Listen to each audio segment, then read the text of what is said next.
Tem épocas que, sei lá, os bancos estão exigindo 10, 15% de entrada. Tem época que está exigindo 30%. Juros, crédito, Inadimplência. renda, inadimplência. Quando a gente tem um cenário como esse, a gente está vivendo uma crise de crédito, inadimplência recorde, queda da renda. Me parece que não está todo mundo seguro do que vem pela frente. Os bancos também não. O crédito é caro no Brasil, não é porque o banco quer ganhar demais, é porque ele tem um risco de perder gigante. Você pega carteiras aí de crédito pessoal, a gente está falando de perdas de 25%, 30%. Fala pessoal, sejam todos muito bem-vindos a mais um episódio do nosso podcast, o At The Money. Então, um episódio para a gente falar aqui um pouquinho sobre investimentos imobiliários, né? E esse é o nosso podcast também para falar sobre empreendedorismo, investimento e a história das pessoas que estão por trás aí desse mundo. Estou aqui com a minha co-host, a Jennifer. E aí, Jennifer, tudo bom? Tudo certo, vamos para mais um episódio, né, pessoal? Maravilha. E estamos aqui com Daniel Gava, que é sócio fundador aí da Rooftop, né? Então, uma plataforma especializada nessa parte imobiliária de restrição, né? De dívidas e regularização, enfim, o Daniel vai falar um pouquinho aqui pra gente. Daniel, seja muito bem-vindo aí, obrigado por ter aceitado o convite, vir participar aqui com a gente. Obrigado, Léo, obrigado, Jennifer, e obrigado a todos os telespectadores aqui que estão com a gente hoje. E conta pra gente como que foi a sua história até você chegar aí na Rooftop. Legal. Eu sou nascido no interior do estado de São Paulo, vim para a capital para fazer faculdade, então eu estudei na PUC, né, na Pontifícia Universidade Católica de São Paulo. Me formei no final de 2007, em 2008 já ingressei no mercado de trabalho e passei por dois grandes escritórios de advocacia de São Paulo. E em 2010 eu resolvi empreender. Então, passei pela área de crédito, área de meio de pagamentos e, por fim, em 2020 a gente resolveu constituir a Rooftop, mas estou também indiretamente ligado ao mercado imobiliário, principalmente ao mercado de ativos alternativos desde 2008, realizando investimentos de forma pessoal e profissional também. Então, você começou fazendo investimentos de forma pessoal para depois aí sim abrir empresa, Rooftop. Exato. Desde 2008 eu participo desse mercado, principalmente de leilão judicial, leilão extrajudicial, contatos com bancos e fintechs, para olhar BNDU, que a gente chama, né? São imóveis retomados, completamente consolidados. A sigla BNDU significa bens não de uso próprio. Onde as instituições acabam retomando e a gente comprando. Então, de 2008 a 2020, junto com amigos, família, eu acabei realizando quase uma centena de transações imobiliárias dessa natureza, que serviu para a gente constituir os nossos fundos e os nossos veículos que hoje estão vinculados à Rooftop para o desenvolvimento das nossas linhas de negócio. Muito bacana. E hoje, quais são as linhas de negócio que a Rooftop tem? O que é o grupo aí, né? O que vocês oferecem de solução? Vamos lá. Nós temos duas linhas de negócio. Bom separar aqui as duas, porque pode ser que o telespectador fique um pouco confuso. Então, a gente tem uma linha que é comprar esses ativos com algum tipo de restrição. Quais são essas restrições? Pode ser a restrição na propriedade, né, no próprio ativo imobiliário, no próprio imóvel, como pode ser restrição do proprietário ou dos proprietários, né? Geralmente tem mais de um proprietário, um imóvel, então são restrições que podem ser dívidas de IPTU, dívidas de condomínio, algum tipo de gravame, que a gente chama penhora, indisponibilidade, fruto de alguma discussão judicial envolvendo essa propriedade, que geralmente estão no Poder Judiciário. Então, a gente usa o Poder Judiciário como nosso grande fornecedor de ativos nessa primeira linha, além dos leilões extrajudiciais promovidos pelas instituições financeiras, como quando algum proprietário acaba deixando de pagar, né, o seu financiamento ou o seu empréstimo com garantia imobiliária. E, fruto dessa nossa linha de negócio, a gente tem, né, essa aquisição, essa regularização, que acaba levando um tempo. Aí, esse tempo é de acordo com a complexidade jurídica né, do tipo de problema que a gente está lidando ali com o ativo, com o proprietário, e posteriormente a gente recebe esse imóvel, tem uma etapa de facilities, a gente limpa, a gente deixa esse imóvel pronto para que ele possa ser comercializado. E aí a gente tem as pessoas físicas, os clientes finais que podem comprar ali essas propriedades. Então essa é uma primeira linha de negócio, como eu apontei, e vou falar rapidamente aqui da segunda também, que é o nosso programa em casa, que é um programa que basicamente ele foi concebido para endereçar a dor, né, do devedor que está ali com problema de liquidez de capital para ou honrar os seus compromissos perante credores, muitas vezes os próprios bancos que financiam ou emprestam com a garantia imobiliária, onde a gente atua comprando esse imóvel, né, desse cliente, quitando todas as suas dívidas, então funciona como se fosse um business, né, um negócio de reorganização financeira, dando a ele uma opção de recomprar esse imóvel no futuro por um valor pré-estabelecido. Então o programa funciona basicamente para reorganização financeira e também para quem quer uma liquidez de capital, está sem acesso a banco capital, ele usa o imóvel para poder destravar o patrimônio através dessa solução que a Rooftop desenvolve através dos fundos imobiliários e dos veículos de investimento especializados. Bacana. Então vocês compram um imóvel ali que está com restrição, seja em leilão ou, sei lá, algum proprietário lá, enfim, está com restrição, vocês compram ele por um valor, regulariza tudo e depois coloca a venda esse imóvel. Exatamente. Essa é uma das linhas, né? Exatamente.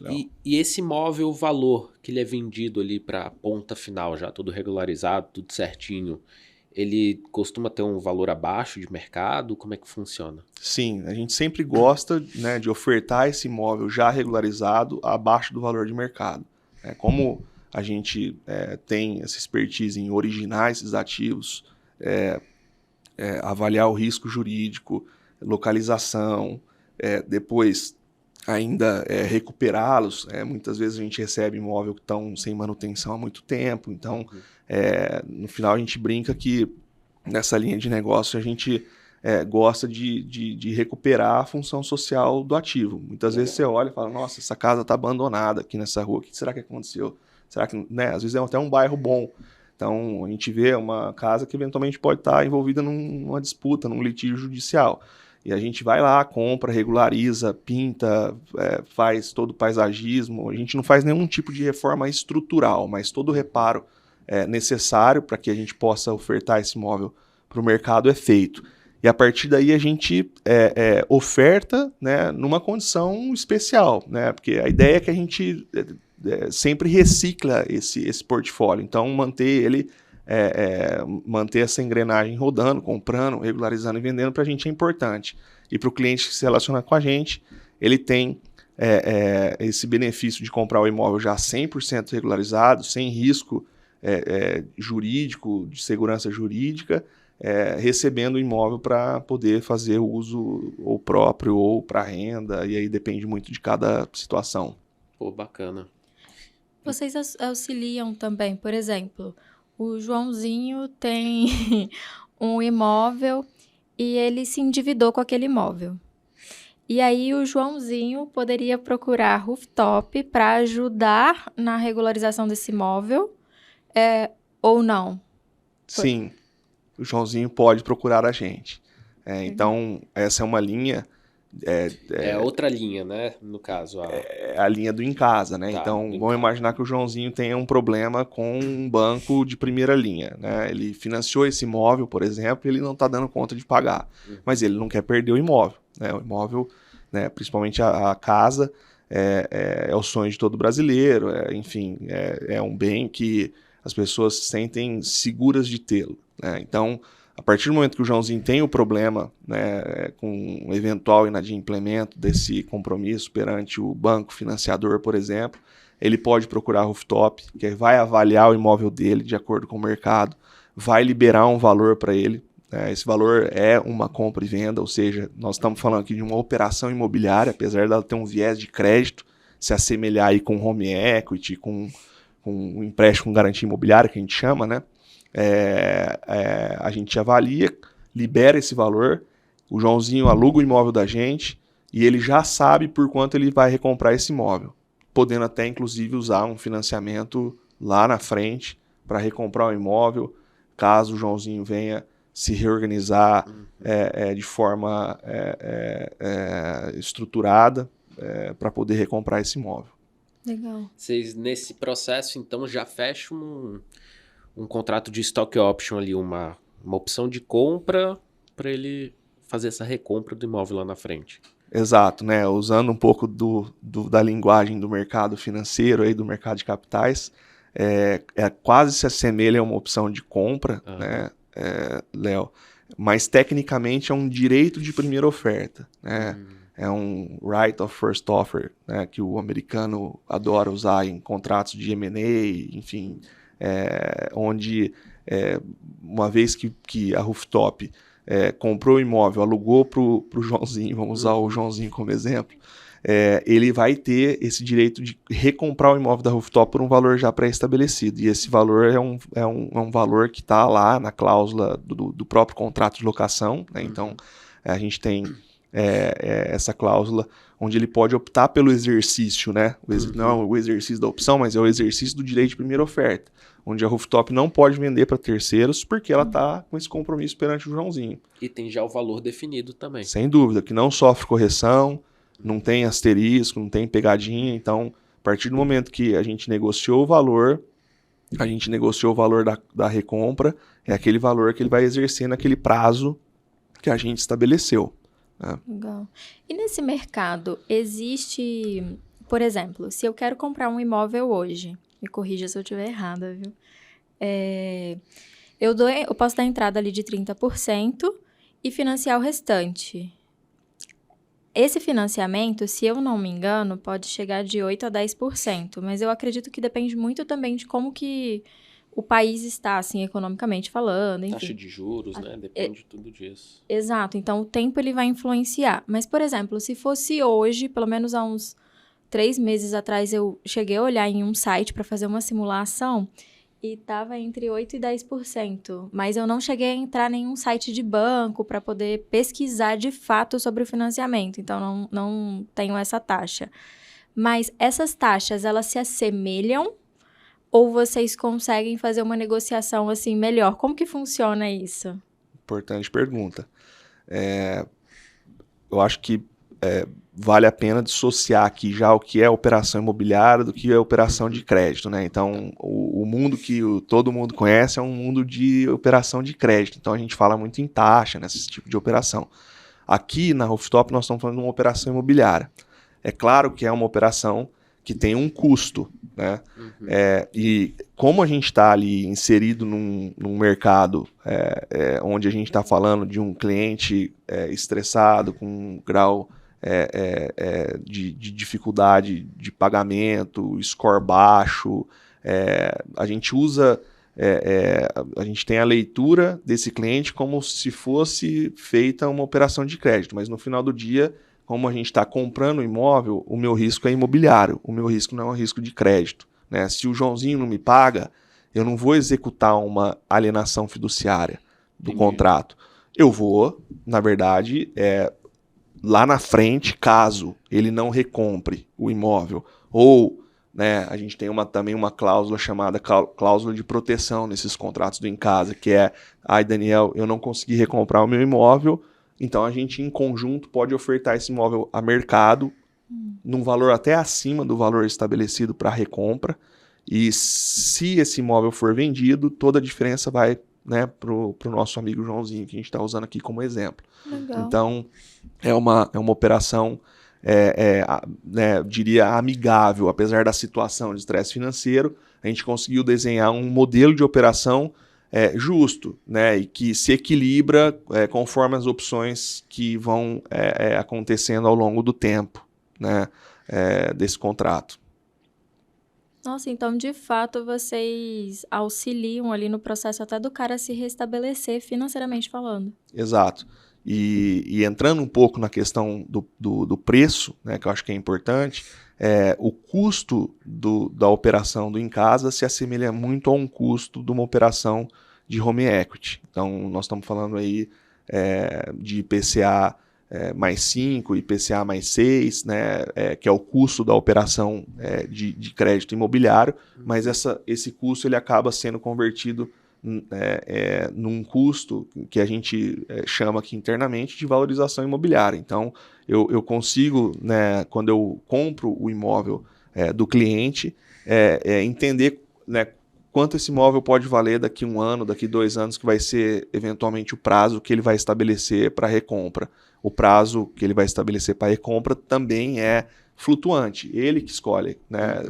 É óbvio que nós estamos falando aqui de recurso financeiro, e recurso financeiro tem seu custo no tempo. Nós estamos vivendo uma época aqui de Selic a 14, né, e a gente não tem muito, né, eu pelo menos não estou enxergando no curto prazo para que lado que isso pode ir. Nós estamos falando de custo de capital, então é natural que aqui na operação a gente vai ter um custo imobiliário, e esse custo se assemelha ao home equity. Perfeito. Me surgiu mais algumas dúvidas. Legal. Por exemplo, se a gente está falando de uma operação que a pessoa tem uma dívida, então vocês não levam em consideração, por exemplo, o SPC, pesquisa assim da pessoa, o score dela, certo? Não, a gente não leva em consideração, apesar da gente olhar, né, o score de crédito, para a gente pouco importa, porque no final a missão do produto é reorganizar financeiramente essa pessoa. Uhum. Então, mesmo que esse score esteja baixo, a gente está legitimamente interessado em reorganizar financeiramente. Então, eu vou precisar olhar se a dívida, né, ou a composição das dívidas do meu cliente não ultrapassa o valor do imóvel. Porque daí eu vou estar correndo um risco de fraude contra credor ou fraude contra execução. Então, nós estamos falando aqui também do direito conectado a essa operação imobiliária. Então, dado que a gente olha, né, score, olha a composição da dívida, eu não posso comprar um imóvel, né, de uma pessoa que o valor ou a soma do valor das suas dívidas é superior ao valor do patrimônio, porque eu não vou conseguir endereçar todos os problemas dela, e é daí que nasce, né, a operação, né, na nossa linha de negócio número 1. Tem imóvel que eu só consigo comprar através da intervenção do Poder Judiciário, porque é ele que vai fazer depois o que a gente chama de concurso de credores. O cliente deve tanto, algum cliente pode dever tanto, que o juiz vai precisar organizar a fila. Quem vai receber primeiro? Quem vai receber primeiro? Então, tem coisa que a gente não consegue atender, infelizmente. Uhum.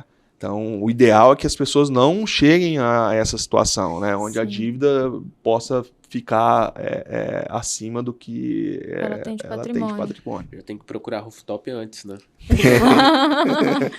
E deixa eu perguntar, nesse processo, sei lá, tá no judiciário, alguma coisa assim, qual o tempo que demora até regularização, ou vai depender muito de cada caso? Depende muito de cada caso, depende muito de cada estado, depende muito de cada comarca, e depende muito do risco jurídico que está ali envolvido. Às vezes a gente compra imóvel que está vinculado a uma recuperação judicial ou uma falência.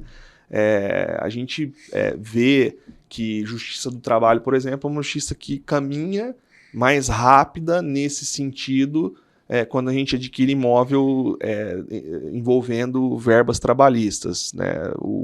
Parece que o juiz ele tem mais interesse em resolver essas questões do que, por exemplo, uma justiça civil no interior do estado de São Paulo, onde a gente já teve que aguardar 2, 3 anos para poder desembaraçar um imóvel, né? Ao passo que na média, né, assim, na companhia a gente estabelece 3 riscos jurídicos, né? O baixo, médio e o alto. Então, o médio eu consigo regularizar esse imóvel de 10 a 12 meses, o médio de 12 a 15 e o alto grau de complexidade de 15 a 18 meses. Então, essa é a média de tempo que leva para você regularizar um imóvel completamente. E aí eu estou falando de baixar todos os gravames. Então, a gente sabe que o imóvel ele tem, né, uma certidão de nascimento, vamos dizer assim, que é a matrícula registrada no folio imobiliário, e ali contém toda a vida pregressa dele, todos os gravames, penhoras, indisponibilidades. Além disso, eu vou ter que negociar eventualmente a posse, né? A gente já teve casos da gente vender para o próprio ocupante, né? O imóvel, ele passou aquele momento e acabou, né, tendo interesse em recomprar, como a gente também, né, tem que fazer eventualmente algum acordo de desocupação desse imóvel que a gente comprou, que pode estar ocupado ou pelo executado ou por um locatário, alguém que, né, ocupa de forma legal aquele ativo. Entendi. E, por exemplo, em processo, vocês já pegaram algum imóvel que esteja em processo de inventário? Sim. Que acontece às vezes, né? O inventário não terminou, mas está ali em fase final e os herdeiros já estão ali com o imóvel disponível para venda, mas você ainda não tem a matrícula. Nesse caso, assim, como que é a atuação de vocês? A gente já pegou nas duas linhas de negócio, né? Casos envolvendo inventário, que é muito comum no Brasil, né? O inventário judicial.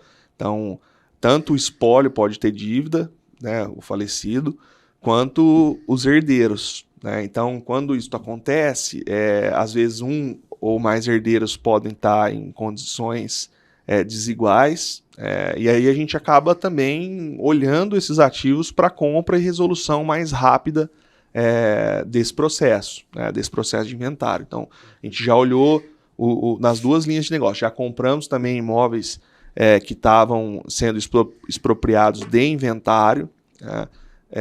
E aí a regularização pode ser um pouco mais demorada, porque muitas vezes, né, o imóvel que passa por essa situação acaba sendo transacionado de forma extrajudicial, de forma que existem contratos de compromissos não averbados ou averbados na matrícula, e a gente acaba tendo que fazer um procedimento aí chamado de adjudicação compulsória.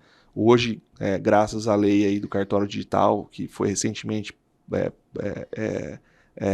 liberada, a gente consegue fazer isso direto no cartório de notas, usando o cartório de registro de imóveis para poder fazer essa regularização. Então, hoje está muito mais convidativo entrar em inventário para comprar imóvel com algum tipo de problema, porque eu estou tendo do Estado essa celeridade em regularizar essas situações também. Entendi. Que legal. E qual foi o maior tempo que você passou nesse processo? Eu ainda estou passando. Ah, é? A gente tem um caso emblemático, né, no interior do estado de São Paulo, que a gente adquiriu um imóvel num condomínio, uma casa residencial de um falido, né, a empresa dele acabou passando pelo processo de recuperação judicial e convalidou essa recuperação em falência, né? E aí teve discussão de competência, porque a sede da empresa era numa cidade e ele tinha filiais em outra, e aí ficou uma discussão de anular o processo porque o juiz universal dessa recuperação não foi estabelecido na comarca correta, e a gente já estava no meio dessa discussão, já tinha comprado o imóvel, já tinha depositado dinheiro no processo. Então a gente ficou aí alguns anos, e como a gente havia feito essa compra de forma parcelada, que o judiciário permite também, ou você paga à vista ou você pode pagar um imóvel parcelado em até 30 meses, esse imóvel fica gravado por uma hipoteca judicial, como se fosse uma alienação fiduciária do banco que te empresta o dinheiro. Na verdade, como você está pagando um imóvel parcelado na justiça, o próprio juízo ele grava a hipoteca na matrícula do imóvel. E aí a gente está exatamente agora, nesse momento, tentando liberar essa hipoteca judicial, porque a gente já tem um comprador para o imóvel e a gente não consegue vender porque o juiz ele ainda não fez a baixa desse gravame que me impede de fazer o financiamento imobiliário. Não me impede de fazer a venda, mas me impede de receber o financiamento desse imóvel. Então tem de tudo. Caramba. E já faz quanto tempo isso? Quase 3 anos, Léo. 3 anos. Nossa. Quase 3 anos. E nesse caso, vocês vão ali arcando com as custas no decorrer do processo e vocês já tiveram algum gasto? além das custas Nesse caso, o processuais? risco está com vocês, né? Essa é a parte ruim do negócio, né? Tem a parte boa e tem a parte ruim também, né? Toda arrematação é bom, né? Que todo mundo conheça e saiba que existem o bônus e o ônus. Você compra barato, mas muitas vezes você não tem visibilidade do que vem pela frente, né? Ainda que você faça toda a análise jurídica, tenta se cercar ali de toda os riscos envolvendo aquele ativo, seja do ponto de vista mercadológico, seja do ponto de vista jurídico, você não consegue, né, acertar 100% dos casos. Né? Então, eu costumo falar, Léo, que o mercado, né, de ativos alternativos ele não é para amadores, não dá para você... por exemplo, usar aquele teu único dinheiro que você ganhou para comprar um imóvel de leilão. Pode ser que você acerte, né? Pode ser que você encontre situações como essa que eu estou falando, que demora bastante para desembaraçar. Às vezes, né, naquele concurso de credores que eu falei agora há pouco, acaba aparecendo alguns débitos que não são, né, o que a gente chama tecnicamente subrogados no valor da arrematação, e você acaba tendo que arcar com algumas despesas que não foram endereçadas ali no início. Então, é sempre, né, bom se cercar de profissionais e fazer uma análise muito detalhada antes de fazer alguma aquisição. Não é só abrir o site lá de leilão e falar, opa, esse aqui tá barato, né? Não, e muita gente faz isso, cara. Eu vejo e conheço algumas histórias de pessoas que acabaram não tendo, um momento agradável, né? Ainda que o imóvel seja comprado de leilão, não teve sorte, né? Deve ter também, assim, que sei lá, comprou barato, aí vai vendo tem um monte de coisa enrolada, um monte de custo que tem que ir arcando e... Sem dúvida. Vai nessa bola de neve, né? Um exemplo clássico aqui, dessas furadas, vamos dizer assim. Você pega um imóvel que tem vários gravames trabalhistas, o imóvel tem várias dívidas trabalhistas, e tem uma dívida de condomínio alta, tem uma dívida de IPTU alta. A pessoa acaba não considerando. Ali no edital do leilão, você tem que ler com muito cuidado, porque é o manual, né, vamos dizer, é o manual da venda, né, o edital. E aí tem edital que subroga IPTU e subroga condomínio, então tem lá... E quando você fala subroga, ele deixa... Não deixa claro. Não deixa claro. Não deixa tão claro. E aí a pessoa compra. Né? E subrogar é pagar aqueles débitos com o valor que você depositou para a compra daquele imóvel no processo. Né? Basicamente isso. E às vezes acaba não acontecendo. E aí te acaba sobrando uma dívida de condomínio que você não considerou no preço da tua compra. Né? Você achou que lá muito barato, comprou, e aí de repente vem 200, 300 mil a mais de condomínio que acaba inviabilizando a transação. E isso não está no edital? Isso, se não está no edital, acaba sendo uma nulidade. Né? Você pode, né, argumentar como nulidade. Mas o que nós estamos falando aqui é que muita gente não olha isso. Entendi. E às vezes está no edital... Está no edital, mas a pessoa passou batido. Passa batido. E aí entra no site, vê o preço convidativo, compra e acaba depois tendo esse problema. Né? Então é muito bom você olhar. Perfeito. E você acredita que um advogado ajudaria, tipo um leigo, quero comprar por conta própria, estou experimentando aqui comprar um imóvel em leilão. Mas, como não quero olhar o edital, vou separar algumas coisas aqui e vou mandar para um advogado. Você acha que nesse caso seria uma solução? Ou... Eu diria buscar especificamente um advogado especializado em leilão judicial e extrajudicial, no mercado imobiliário. Uma pessoa que já fez, né, e já passou e tem experiência em aquisições judiciais dessa natureza, porque você tem muitas nuances aí no mercado, tanto no mercado imobiliário quanto no mundo jurídico, né, que a pessoa precisa conhecer exatamente onde está entrando. Então, existem várias assessorias hoje, vários advogados especialistas, não é difícil a gente encontrar esse profissional no mercado. Perfeito. E eu fiquei com uma outra dúvida sobre o inventário, que é o seguinte: se você tem um imóvel que você adquiriu de herdeiros, mas que ainda está em inventário, e aí a matrícula ainda não saiu, mas está no processo final. E aí essa pessoa começou, sei lá, ela comprou ou uma casa ou um terreno para construir, mas nada financiado, tudo à vista, mas a matrícula ainda não saiu porque o inventário ainda não foi finalizado. E aí essa pessoa começou a construir e se endividou com a construção. Vocês entrariam numa operação assim, que tipo assim, a matrícula ainda não saiu, a pessoa tem um contrato de compra e venda, vocês assumiriam isso, essa situação também ou não? Sim, sim, é possível.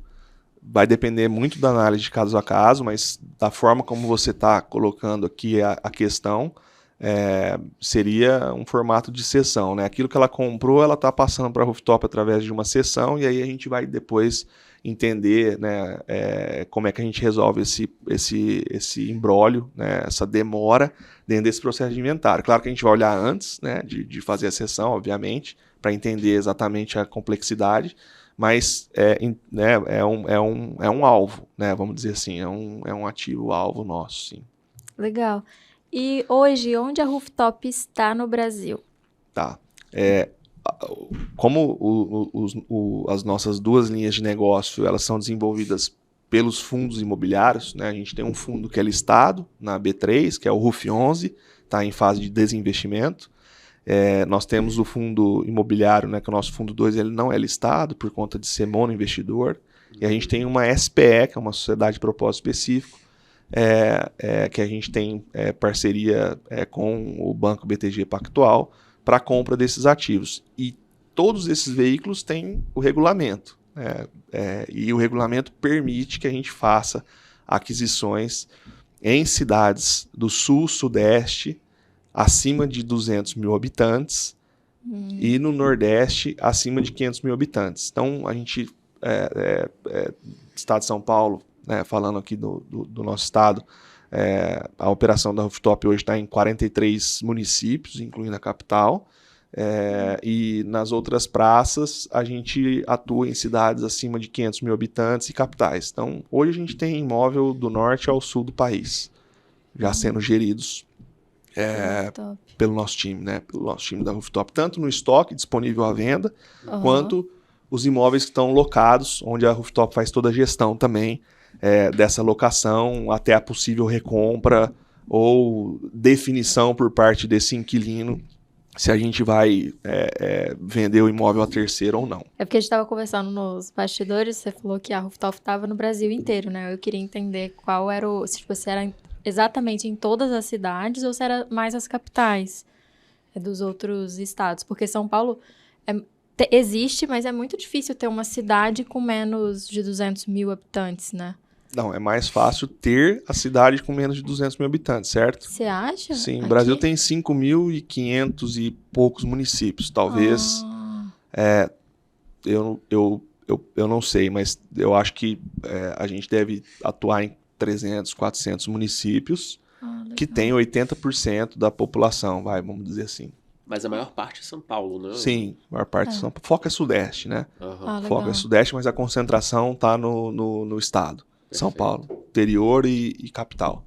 E vocês têm um fundo de investimento imobiliário RUF 11, né? Sim. Ele está fechado hoje. Isso. Mas eu consigo negociar na bolsa, comprar cotas ou não? Não, o RUF 11 é um fundo fechado, Tá. Participam 55 investidores, aproximadamente 55 investidores profissionais e institucionais.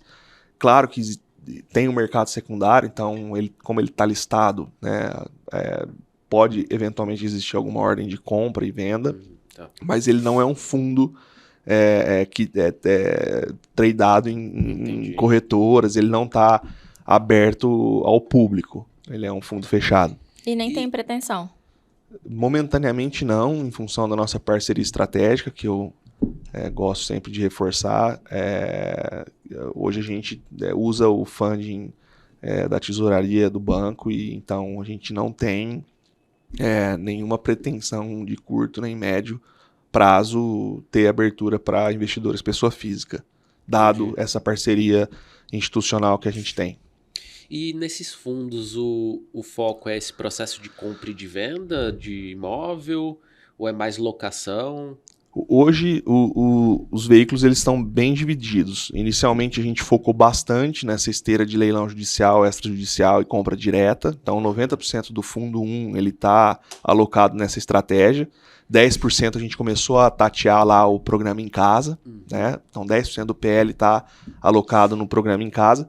Os outros dois, tanto o fundo 2, Fundo Imobiliário 2 e a nossa SPE, ela já está bem dividida em 60, 40 de cada estratégia. Então, em casa, ele vem ganhando tração, ele vem ganhando presença, né, nesses veículos e a gente já vem colhendo bons resultados. Né? Eu diria que, de fato, o produto está entregando valor para todo mundo com quem ele se relaciona, seja para o nosso investidor, seja para a empresa e seja para o cliente.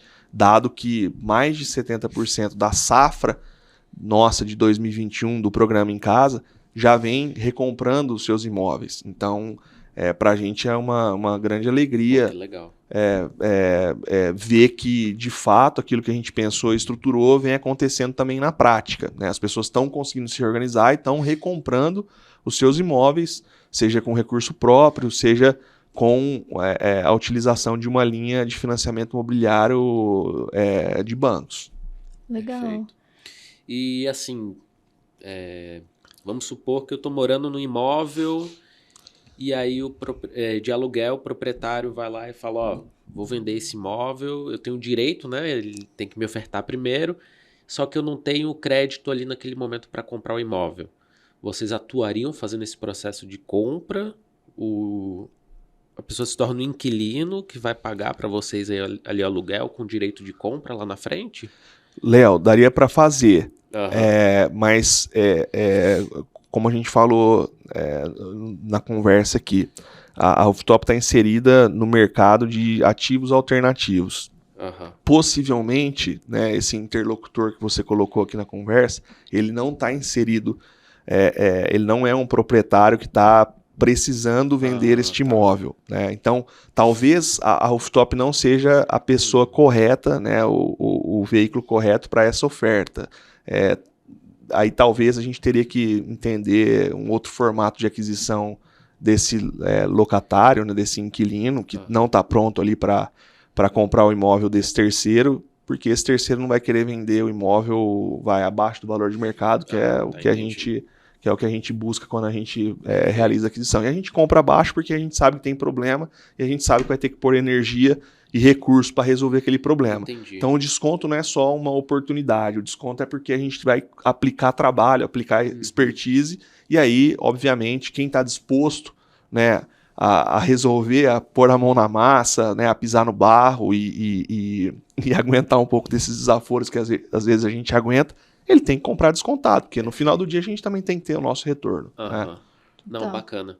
Então, a atuação é especificamente com essa questão de ter alguma restrição, que é onde vocês conseguem a negociação com desconto sobre imóvel. Exato. Perfeito. Nessa linha, sim. Né? No em casa, a gente precisa, obviamente, ali o custo, né, da valorização imobiliária para a gente ter o nosso ganho, né, a receita, né, da linha de leilão extrajudicial, judicial e compra direta, ela só é ganho de capital. Eu não tenho ninguém alugando imóvel. Então eu carrego o imóvel ao longo do problema, como a Jennifer comentou, então eu pago condomínio, eu pago IPTU, às vezes tem imóvel que a gente precisa pôr segurança, porque ele não pode ficar, né, ele precisa estar lá descoberto. Ali, né? Então a gente tem esses custos. Do lado do em casa, eu tenho tanto ganho de capital quanto a renda locatícia. Legal. E aí, para eu ter o ganho de capital, eu tenho que comprar num valor de liquidez imediata. Vamos pensar o seguinte, eu sempre costumo falar, o imóvel tem 3 preços no Brasil. Quais são eles? O quanto o proprietário acha que vale, quanto realmente vale e por quanto se vende. Por quanto se vende rápido, né? Então, se você falar para mim por quanto se vende rápido, o preço é muito sensível a essa afirmação. E às vezes não é nem só uma questão de preço. Tem imóvel que, assim, nem de graça a gente compra, porque a gente sabe que não tem comprador, tem muita oferta, tem pouca procura. A gente fala que o wish dele é baixo, né? O desejo de alguém ter aquilo é muito pequeno. Então, esse é o cuidado aqui que a gente precisa ter quando a gente vai analisar ativo por ativo. Então, o cliente dessa linha em casa é especificamente o dono do imóvel, né? Que tem alguma questão ali que ele quer resolver. Exato. Majoritariamente, ele é o proprietário do imóvel, tá? A gente vem testando uma linha em parceria com uma grande incorporadora em fase de experimentação aqui, que é aqueles clientes que foram até o stand, querem comprar o imóvel, mas não estão ainda elegível a crédito. Legal. Só que isso depende muito do momento econômico, né? Porque a gente está passando por um momento econômico convidativo para esse tipo de operação, porque a gente viu Selic a 2% ao ano há 2 anos atrás, praticamente. As incorporadoras, nesse cenário, eles pisam realmente no acelerador, então compraram muito terreno, fizeram grandes lançamentos, eles estão entregando esses lançamentos agora a uma Selic a 14%, né, com crédito, numa crise de crédito grande, numa inadimplência recorde, e tem um risco de repasse desse financiamento alto.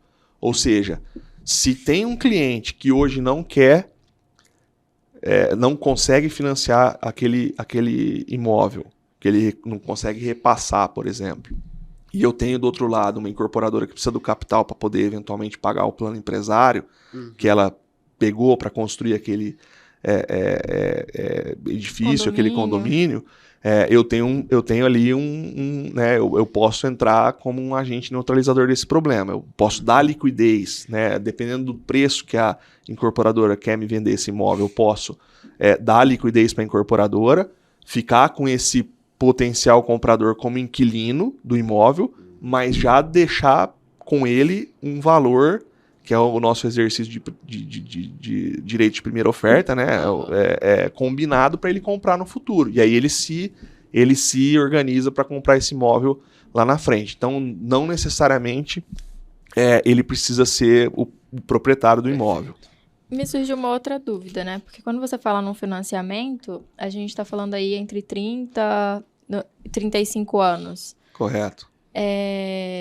Vocês assumem essa venda por esse tempo todo? Imagino que não, né? Não. Aí a gente já usa as linhas bancárias. O cliente, né, na verdade, o cliente comprador, ele vai usar uma instituição de primeira linha, que são as instituições que têm acesso à poupança. Então, no Brasil, grande parte, eu diria que quase a maioria do SFH e dos financiamentos imobiliários brasileiros são financiados pelo recurso da poupança. Então, é por isso que esse juros ele é abaixo do valor da nossa Selic, do custo de capital. Então, hoje nós estamos ainda falando de juros a 8,99, né, pela Caixa Econômica, por exemplo, até a semana passada, pelo menos, estava sendo praticado esse valor. Então, esse recurso vem dos grandes bancos. Legal. E se as pessoas deixassem de deixar o dinheiro delas na poupança, você acha que prejudicaria o setor de mercado imobiliário? Sim, porque o SBPE, que é o Sistema Brasileiro de Poupanças e Empréstimos, que sustenta os financiamentos imobiliários, vem muito dessa razão, né, do volume de recursos que está na poupança e o quanto, né, os bancos podem disponibilizar usando esse bolso. Perfeito. Legal. E aquela faixa de entrada, por exemplo, tem épocas que, sei lá, os bancos estão exigindo 10%, 15% de entrada. Tem época que está exigindo 30%. O que faz essa coisa mudar, assim, Você tem ideia do que faz... Essa taxa o que mudar, faz essa né? faixa mudar, assim?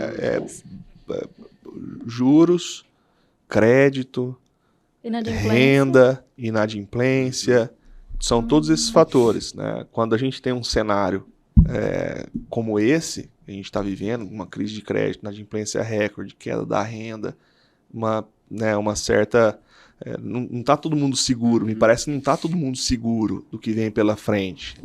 Então, os bancos também não. É o controle de risco deles, né? Exatamente, eles começam a querer pisar no freio, né? Começa a querer puxar o freio de mão, e isso tem tudo a ver com o risco do cliente, com o risco do mercado, e aí para que eles possam, né, minimizar, mitigar esses riscos, a entrada é maior, os juros, né, vêm em linha com o inadimplemento. O crédito é caro no Brasil não é porque o banco quer ganhar demais, é porque ele tem um risco de perder gigante. Você pega carteiras aí de crédito pessoal, a gente está falando de perdas de 25%, 30%.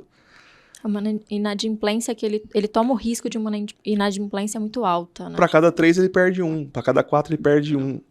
Então, assim, e aí ele precisa compensar nos caras que pagam. Então, essa é a dinâmica do mercado. Então, a gente vê essas coisas se balanceando, né, e se retroalimentando dessa forma. Perfeito. E falando aí no cenário do mercado imobiliário hoje, o que você enxerga? E a pergunta que mais polêmica, né? Vale mais a pena comprar o imóvel ou investir o dinheiro? Boa. Eu sempre procuro responder. Eu não tenho uma fórmula, né? Eu acho que essa é a primeira premissa. Se alguém acha que tem uma resposta certa para essa pergunta, não tem. Vai muito de cada um. No final do dia, nós estamos falando aqui da sonho, pessoa, além do seu sonho da casa própria, que isso pode pegar um pouco mais para alguns e menos para outros, mas para quem está olhando sob a ótica financeira, possivelmente ele acaba adiando esse sonho se ele for pensar só nas finanças. Então, a gente precisa ter uma comparação justa. Então, se eu consigo ganhar dinheiro com o dinheiro que eu tenho, né, guardado, reservado para comprar o meu imóvel, eu acho que isso faz jus a eu pagar um aluguel. Agora, se eu sou uma pessoa que não tenho, né, aptidão, não tenho expertise em investimentos, seja no mercado real, seja no mercado de bolsa, daí eu já acho que ela poderia partir para uma compra de um imóvel. No final do dia, o imóvel ele se valoriza, ele se defende pelo menos da inflação, vai depender muito do ativo, da região, da localização, mas essa pergunta ela não tem uma resposta certa, ela vai de cada um. Acho que cada um tem que avaliar a sua realidade para que possa fazer o melhor investimento. Entra muita parte qualitativa também, né? Por exemplo, a pessoa não quer... É que nem falam, né? Como é que falava? Vale mais a pena andar de Uber do que comprar um carro. Aí a gente foi viajar, foi lá pra Ilhabela, num final de ano. Aí beleza, a gente tava só de Uber, né? Eu fui alugar um carro e aí só tinha disponível lá Fiorino. Eu falei, pô, tá de sacanagem que eu vou pra Ilhabela de Fiorino, né?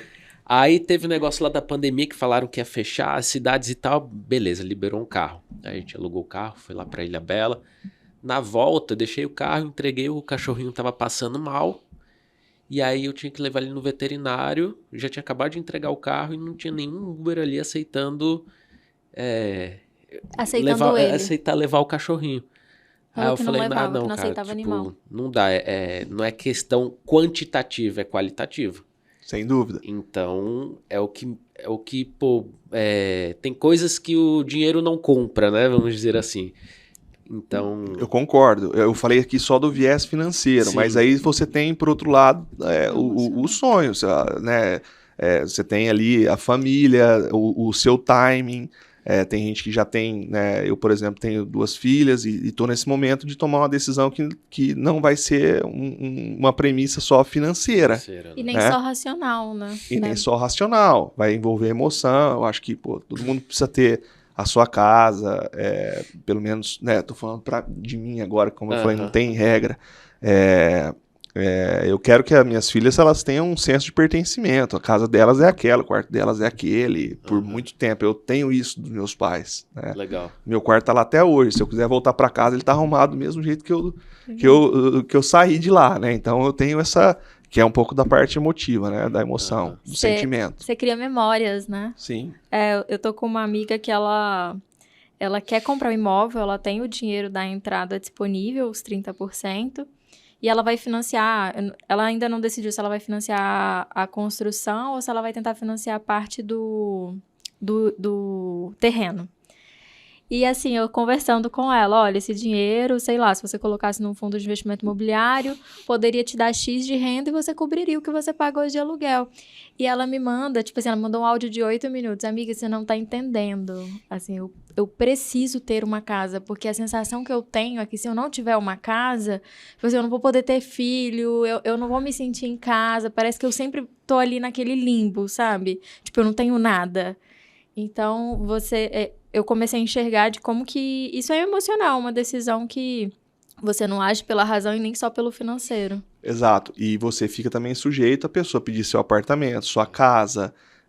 Tem N outras razões que extrapolam também o financeiro, o emocional, e isso acaba ficando no controle de um terceiro, que é o locador do imóvel. Então, você pode ser surpreendido com uma venda, ou ter que exercer o seu direito de preferência, e aí se você não exerce, você precisa sair em 90 dias, é isso que fala a lei. Então, todo mundo vai ficar sujeito a isso. Quer ganhar dinheiro? Tá bom, mas tem os prós e contras, né? Foi como você comentou, você vai ter que ir de Fiorino para Ilhabela, depois na volta você não vai ter o Uber, é o que acontece nessa decisão, né? De você financiar, ter sua casa ou não. Então, tudo isso precisa ser colocado na balança. Ah, legal. E uma pergunta agora completamente pessoal. Você acredita que a sua trajetória acadêmica e você você fez acho que foi administração em Harvard, se especializou, né, em Sim, administração fiz um de curso. investimentos financeiros. Isso. Você acredita que te ajudou a chegar onde você chegou hoje? Assim, a minha trajetória, ela foi muito baseada no empreendedorismo, nessa minha vontade de fazer, de conhecer, da minha né, inquietude, e a prática, ela me trouxe, né, até aqui. Então, a faculdade, os escritórios que eu passei, eu acho que vem muito da base, né? Eu também, né, eu sou filho de pais empreendedores, então eu sou neto de avós empreendedores, meus avós sempre tiveram negócio próprio, tanto do lado paterno quanto materno, e a faculdade, as especializações, as pessoas com quem eu me relaciono, os investidores, cada um, né, tem o seu papel, e eu acho que o aprendizado contínuo e a meritocracia, que é um dos valores da Rooftop, ela está presente não só em mim, mas também em todos que estão ali na companhia. Eu acho que cada um precisa buscar, tá sempre se reciclando, aprendendo, buscando as melhores práticas. Hoje tem muita gente acessível, você pode mandar um e-mail para o presidente de uma empresa, ele vai te atender. Muita gente acha que não, mas se você for procurado, eu já fiz isso, né? Assim, minhas incursões nos empreendimentos de crédito, de meio de pagamento. Hoje eu tenho gente na estrutura imobiliária do Itaú que eu conheci quando eu empreendi no mercado de meio de pagamento. Olha só, né? Numa empresa totalmente diferente. Então, a gente tem que estar sempre buscando, estar próximo, conversando, sendo mentorado, e eu acho que é um efeito composto aí, né? De cada parte da jornada do caminho contribuiu para eu estar aqui, né, desenvolvendo esse modelo de negócio, um negócio que eu adoro. A Rooftop está estruturada sobre 4 pilares, então tem direito, tem tecnologia, tem mercado de capitais, tem mercado imobiliário. São 4 coisas que eu sou um grande entusiasta, então estou sempre buscando, eterno aprendiz. Maravilha. Eu falo que o melhor investimento que existe é em você mesmo, né? É o conhecimento e a informação. Né? A informação, ainda mais no mercado imobiliário, é tudo, gente, é tudo. Né? Você saber quanto vende, por quanto vendeu, quem comprou, quem vai deixar de comprar, no final do dia, é isso. O Schwarzman, da Blackstone, que é o maior gestor de ativo imobiliário do planeta, tem quase 700 bilhões de dólares sob gestão. Isso é um número assim, astronômico. Né? São 3,5 tri em ativos imobiliários, hotel, shopping, residência multifamily, mundo todo. Chegaram a ficar na América Latina por um tempo, não estão mais. ele fala que ele gostaria de ser uma central telefônica, né, onde ele poderia ouvir a conversa de todo mundo, porque ele estaria com a informação na mão para tomar as melhores decisões. Então, como a gente não é uma central telefônica, a gente precisa buscar essa informação, tá próximo do que está acontecendo. Informação vale muito dinheiro, né? Não é à toa que para você assinar plataformas que te dão as melhores informações, muitas vezes em tempo real, é caríssimo, né? Exato. E, assim, tem que ter informação relevante, né, Léo? O mercado tem muita coisa... muito ruído, filtrozinho ali, né? É muito ruído e muita coisa. A gente é impactado toda hora por redes sociais, e-book, e-mail, WhatsApp, enfim. A gente precisa também filtrar o que funciona e o que não funciona para a gente poder também estar bem informado, né? Perfeito. E uma dúvida que me surgiu, você fez é a última, tá? Você estava falando que existe 3 preços hoje de imóveis, né? O que o proprietário acha que vale, Quanto realmente vale, o outro... Por quanto se vende. Por quanto se vende.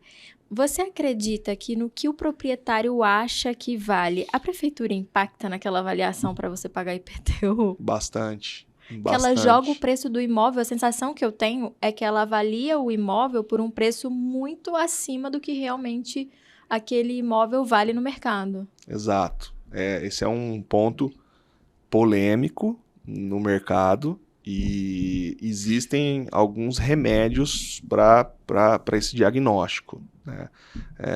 Quando a gente compra imóvel, por exemplo, fruto de leilão judicial, extrajudicial, compra direta, a grande maioria das vezes a gente precisa impetrar um mandado de segurança contra a autoridade municipal para que a gente possa recolher o ITBI em cima do valor daquilo que eu comprei e não daquilo que ela acha que vale. E geralmente tem um benefício econômico muito grande nisso e que as pessoas desconhecem, né? Caramba. E eu já vi essa briga aqui, essa segunda que eu vou comentar agora é uma questão mais delicada e mais árdua, mas eu já vi proprietário ajuizando ação de reparação de danos contra a prefeitura por ter cobrado o valor do IPTU desconectado desse valor da realidade mercadológica do imóvel. A gente já tem ações hoje no Brasil tramitando. Dá em alguma coisa ou não? A que eu tô vendo, a prefeitura já perdeu primeira e segunda instância, tá no STF. Caramba. Então existe, Nossa, Então são 4 preços, né? O que o governo acha que vale. Tem o governo. Que geralmente ele acerta, né? Assim, tem casos que ele acerta, né? Mas a gente precisa ficar de olho nisso. Perfeito. E como que a pessoa que compra o imóvel, que agora pode estar tendo a oportunidade de conhecer sobre isso, eu desconhecia, ela as faz para acionar ou então ter uma avaliação justa daquele imóvel?